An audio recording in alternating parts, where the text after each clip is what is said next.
Aujourd'hui, replongeons ensemble dans notre enfance. On se souvient tous de Tom Sawyer, courant dans les bois, Dora explorant la jungle, ou encore des Winx avec leurs aventures magiques. Ces dessins animés rythmaient nos journées. On connaissait les génériques par cœur, on imitait les personnages, on recréait leurs histoires dans notre chambre, dans la cour ou même dans le jardin. Mais il y avait aussi des dessins animés moins connus, parfois oubliés par les nouvelles générations, mais qui nous ont marqués tout autant. Ils nous ont fait rire, réfléchir, rêver et ont accompagné nos premières émotions d'enfance. Aujourd'hui, je vous propose un voyage dans ces univers colorés et fous, épisode après épisode, pour revivre ces moments précieux. Préparez-vous à replonger dans les souvenirs de Note. Mais avant de commencer, si tu n'es pas encore abonné, n'hésite pas à le faire. Moi, c'est Toon Cora et ici, on parle de dessins animés, films et mangas qui ont marqué notre enfance. Si ça t'intéresse,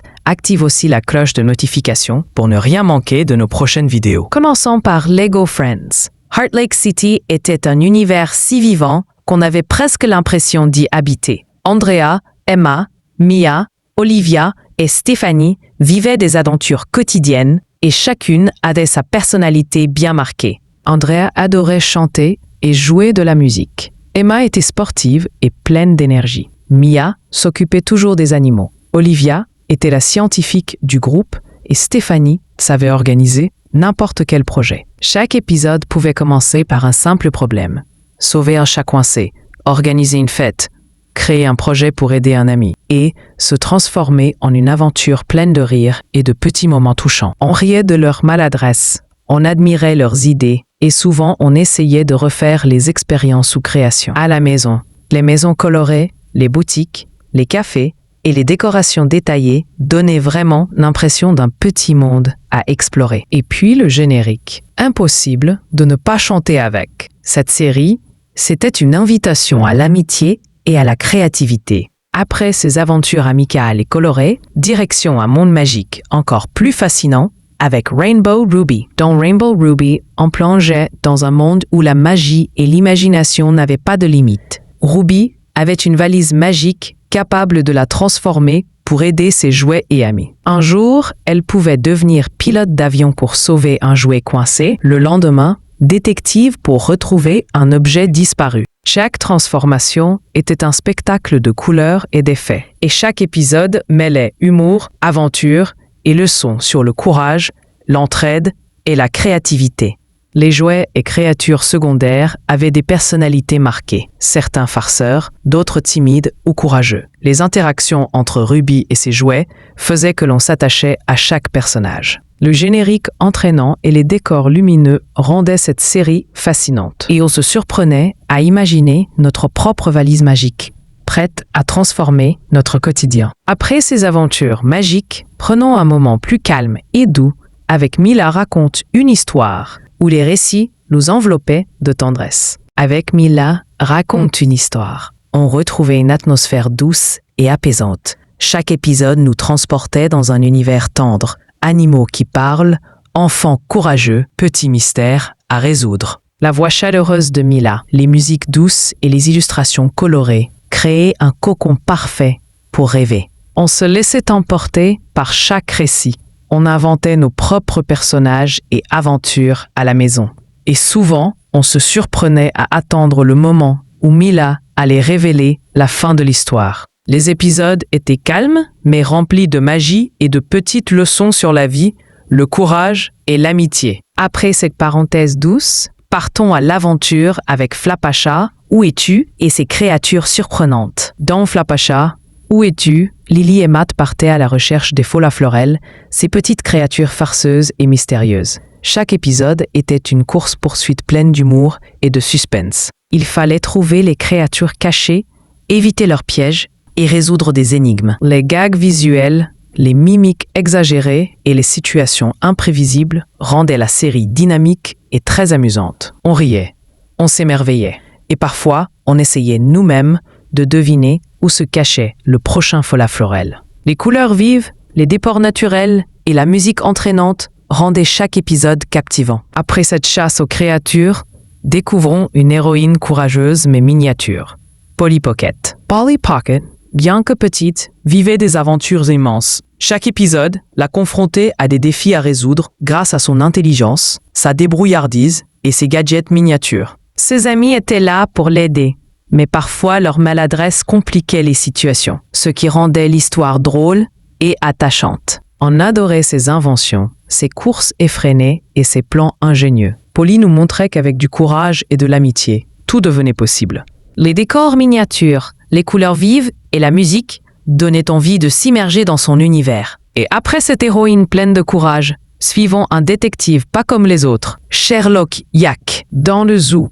Sherlock Yack résolvait des enquêtes hilarantes et absurdes. Qu'un objet disparaisse, qu'un animal joue un tour ou qu'une bêtise se produise, il devait interroger les suspects et rassembler les indices. Les personnages secondaires, avec leur mimique exagérée et leurs réactions imprévisibles, ajoutaient beaucoup de comédie. Chaque enquête était un petit mystère où l'on essayait de deviner avant Sherlock ce qui s'était passé. On riait beaucoup, on réfléchissait et parfois on se trompait. Mais c'était justement ça qui rendait la série attachante et mémorable. Après ces enquêtes au zoo, partons sur une île pleine de surprises avec l'île aux monstres. Sur cette île, les enfants vivaient des aventures remplies de frayeur et de rire. Les monstres pouvaient être farceurs, maladroits ou effrayants, et chaque rencontre apportait des situations imprévisibles. Les personnages de l'histoire devaient réfléchir, se montrer courageux et parfois s'entraider pour s'en sortir. Les décors variés, les monstres colorés et les situations absurdes rendaient chaque épisode captivant. On s'attachait aux personnages et on avait toujours envie de savoir comment ils allaient se débrouiller face à la prochaine épreuve. Après cette île surprenante, direction un monde médiéval avec Mon Chevalier et moi. Dans Mon Chevalier et moi, le chevalier maladroit et la princesse courageuse vivaient des aventures drôles et touchantes. Les combats improvisés, les maladresses du chevalier et l'ingéniosité de la princesse rendaient chaque épisode unique. On riait aux situations absurdes et on admirait le courage des personnages. Chaque épisode mêlait humour, action et petites leçons sur l'amitié, le courage et la persévérance. Les décors médiévaux, les châteaux et les paysages rendaient l'univers encore plus immersif. On avait l'impression de vivre à leur côté, partageant leurs aventures et leurs émotions. Après cette époque chevaleresque, cap sur la campagne avec le ranch. Le ranch montrait des enfants et leurs animaux dans des situations drôles, touchantes et parfois imprévisibles. Les animaux avaient chacun leur personnalité. Certains étaient paresseux, d'autres espiègles ou courageux. Chaque épisode apportait des leçons sur l'amitié, la responsabilité et la solidarité, tout en restant léger et amusant. Les personnages humains étaient attachants et réalistes, et on riait de leur maladresse tout en admirant leur courage et leur créativité. Après cette ambiance rurale, plongeons dans le monde magique de Witch. Will, Irma, Tyranny, Cornelia et Helen étaient des adolescentes ordinaires avec des pouvoirs extraordinaires. Chaque épisode mêlait magie, aventure, amitié, petites disputes et émotions fortes. Les transformations et combats spectaculaires, combinés aux intrigues et aux moments plus calmes, rendaient la série captivante. On rêvait de pouvoir voler avec elle, lancer des sorts et vivre des aventures magiques tout en s'identifiant à leurs émotions et à leurs dilemmes. Les couleurs, la musique et les effets visuels donnaient un côté magique et fascinant à chaque épisode. Après ces héroïnes magiques, passons à une famille complètement folle avec les Crumpets. Avec les Crumpets, c'était le chaos total dans une famille complètement excentrique. Chaque membre apportait son lot de gaffes, de situations absurdes et de bêtises hilarantes. On suivait les disputes improbables, les inventions farfelues et les maladresses qui rendaient chaque épisode totalement imprévisible. Les dialogues étaient rapides, drôles et souvent absurdes, et les mimiques des personnages renforçaient l'humour. On riait tellement qu'on avait parfois mal au ventre et on adorait les situations qui dégénéraient toujours de façon inattendue. C'était un concentré de folie et d'énergie qui nous capturait dès les premières minutes de chaque épisode. Après cette famille complètement déjantée, découvrons maintenant les mésaventures d'un garçon maladroit.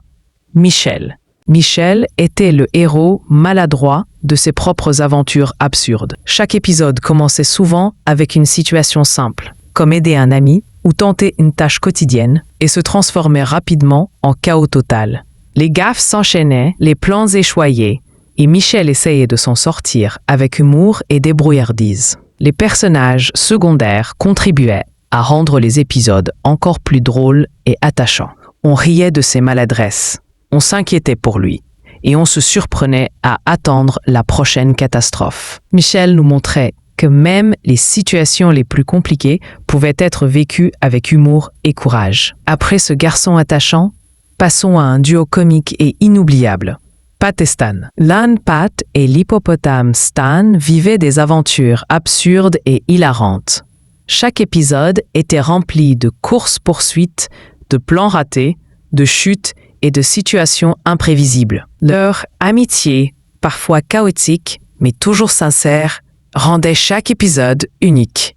Les gags visuels et les expressions exagérées des personnages faisaient qu'on éclatait de rire à chaque situation. On s'attachait au duo, on imitait leurs mimiques et on imaginait nos propres versions de leurs bêtises. Pat et Stan étaient un concentré de comédie et d'énergie, un vrai plaisir pour les enfants et même pour les plus grands qui les regardaient avec nostalgie. Ce voyage à travers les dessins animés oubliés de notre enfance nous rappelle à quel point ces univers étaient spéciaux. Lego Friends nous a appris l'amitié et la créativité. Rainbow Ruby, l'imagination et le courage. Mila raconte une histoire, la douceur et la magie. Flapacha et Polly Pocket, l'aventure et la débrouillardise. Sherlock Yak, la réflexion et l'humour. L'île aux monstres, le suspense et la camaraderie.